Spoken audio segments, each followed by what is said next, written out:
My network gives us the edge we need. It needs to be under my command, George. Central control will slow us down. The eastern flank must hold. Agreed. Reinforce with artillery. Reserves are ready, sir. Late November 1944. Colonel Oscar Koch, intelligence officer for Patton's Third Army, submitted a report to his commander. The assessment? German forces were withdrawing divisions from the front, reforming for a major offensive. Most likely target? The Ardennes sector. Patton read the report. He believed it. This assessment clashed with the prevailing view at Supreme Headquarters Allied Expeditionary Force, Supreme Headquarters. The dominant assessment remained that Germany could not mount a major offensive. Victory was weeks away. Early December, Koch updated his warning. German offensive imminent. Ardennes most likely. Headquarters did not treat it as actionable. Mid-December, Koch warned attack would come within days. The prevailing view stayed the same. December 16th, 1944. The enemy won't wait. We move tonight. Understood. The risks are high. That's why every detail must be perfect. The enemy is here. We advance at dawn. What about the left flank? Will artillery be ready? Confirmed. German forces launched a massive offensive through the Ardennes. Complete surprise to Eisenhower's headquarters. Complete surprise to Bradley.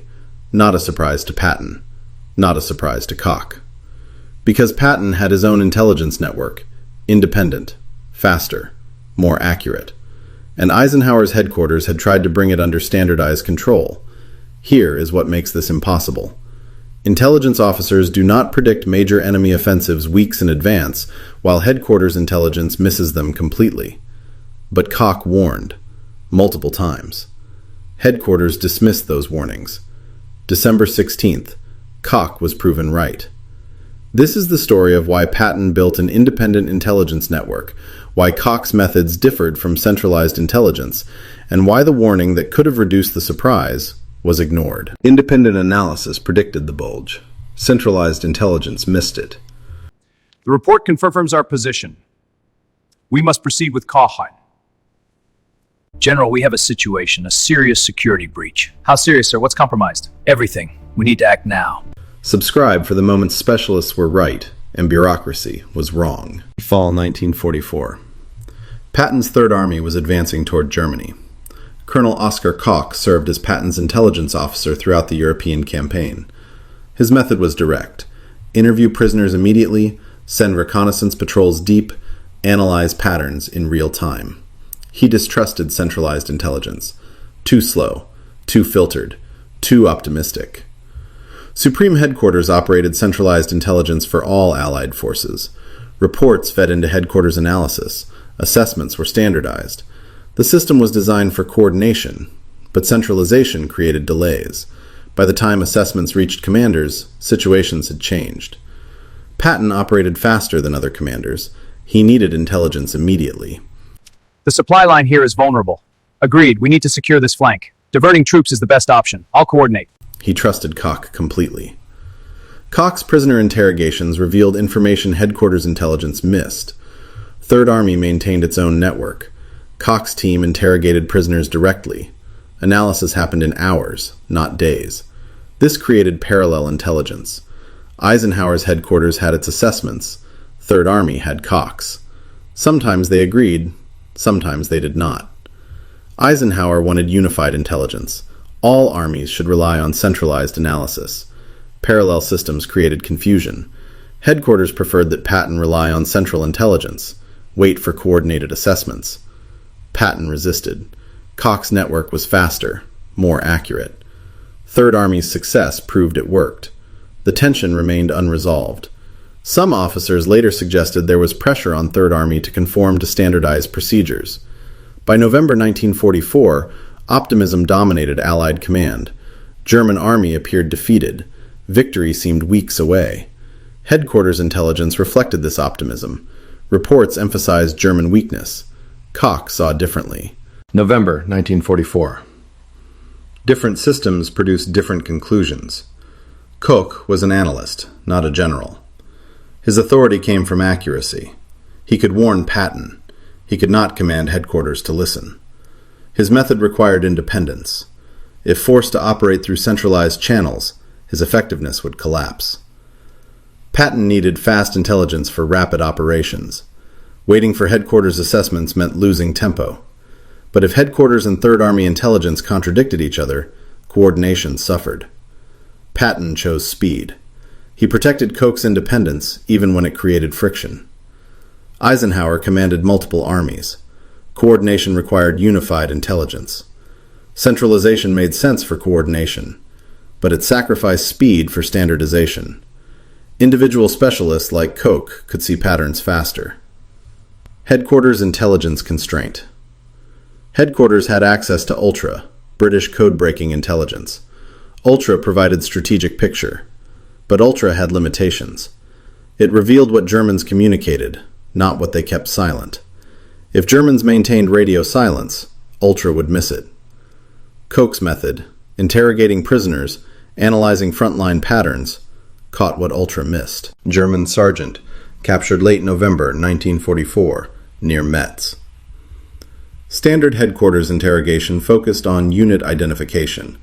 Koch's team re-interrogated him with different questions. Where was your division 2 weeks ago? Which units are missing from the line? The sergeant answered. His division had been pulled back. Veteran units were disappearing. Koch noted the pattern. Divisions were being withdrawn deliberately, reforming for something. November 1944. Koch began seeing the pattern. Late November, first warning. According to Koch's later accounts and Third Army intelligence summaries, Koch submitted an assessment to Patton in late November. German divisions were disappearing, reforming for major offensive. Most vulnerable sector, Ardennes. Patton believed Koch. He ordered staff to develop contingency plans for Third Army pivot north. At headquarters, the dominant assessment was that Germany lacked resources for major offensive. Ultra did not provide a confirming signal in a way headquarters accepted. Early December. Updated warning. Koch updated his assessment. German preparations continuing. Ardennes target. Attack imminent. Patton maintained contingency plans. Headquarters assessment. German offensive capability remained minimal. Mid-December. Final warning. Koch submitted urgent assessment. German attack imminent. Within days. Ardennes sector. Patton ordered Third Army to prepare for immediate pivot. Headquarters maintained position. No major offensive capability detected. Why headquarters dismissed warnings? Historical records suggest multiple factors influenced headquarters assessment. Ultra did not provide a confirming signal in a way that was accepted. Strategic analysis concluded Germans lacked resources. Victory optimism may have created confirmation bias. Headquarters also faced credibility issues with Third Army intelligence. Accepting Koch's warnings would validate the parallel system headquarters wanted brought into alignment. December 16th.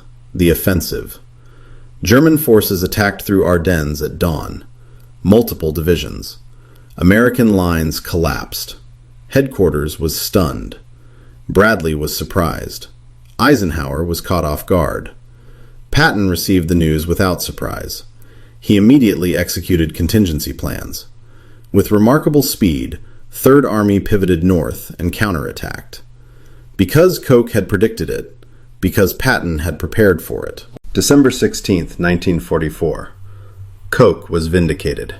Headquarters faced uncomfortable questions. The aftermath of being right. Koch's warnings had been accurate. Weeks of warnings, multiple dismissals, then vindication. Headquarters faced uncomfortable questions. Why did Third Army intelligence predict the offensive while centralized analysis missed it? Some officers later suggested the situation increased resistance to Third Army independence. Admitting Koch was right meant admitting centralized intelligence had limitations. Patton never publicly criticized headquarters intelligence, but he protected Koch's network more fiercely after the bulge. Third Army intelligence remained independent. The system that predicted the bulge remained intact despite pressure for conformity. Staff Officer, Headquarters Intelligence Section, received Third Army reports throughout November and December. He read Koch's warnings. He checked ultra-intelligence. No confirmatory signals. Assessment: Third Army overcautious. German offensive capability minimal. December 16th. German offensive began. He realized Koch had been right. One possibility raised in later accounts. Ultra missed it because Germans maintained radio silence. Years later, we had the technology. Koch had the instinct. Despite Koch's vindication, centralized intelligence system did not fundamentally change. Independent networks continued to face pressure for coordination. Koch proved independent analysis could work, but headquarters maintained centralization was necessary for coalition warfare. First, ignored warnings. Koch warned late November, dismissed. Early December, dismissed. Mid-December, dismissed. December 16th, the offensive began. American forces were surprised. The warning had existed. It was ignored. Whether earlier action would have prevented the offensive remains debated, but the surprise could have been reduced. Second, centralization versus speed. Centralized system was designed for coordination, but it sacrificed speed. Individual specialists like Koch, working directly with commanders, could see patterns faster. The trade-off was never resolved. Third, vindication without reform. Koch was proven right. His methods worked. But centralized intelligence system did not adopt his methods. Independent networks continued facing pressure. The lesson was learned by Third Army, but not broadly implemented.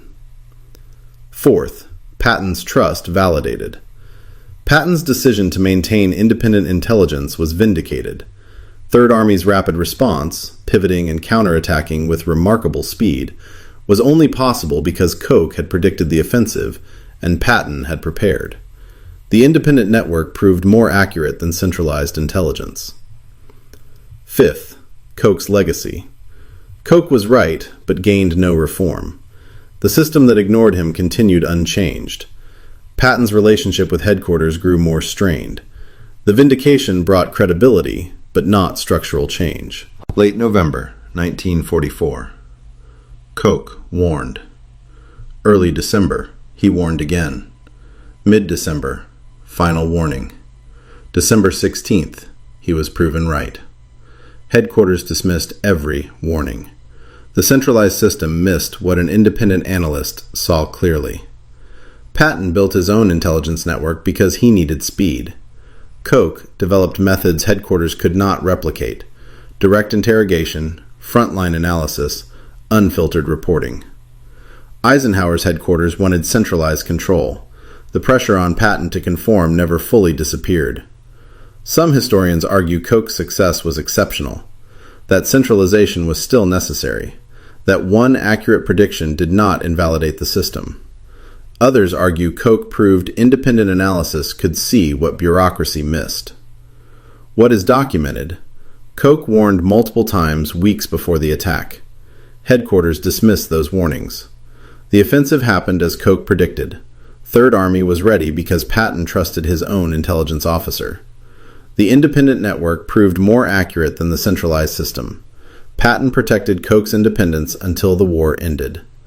The network that predicted the bulge remained intact.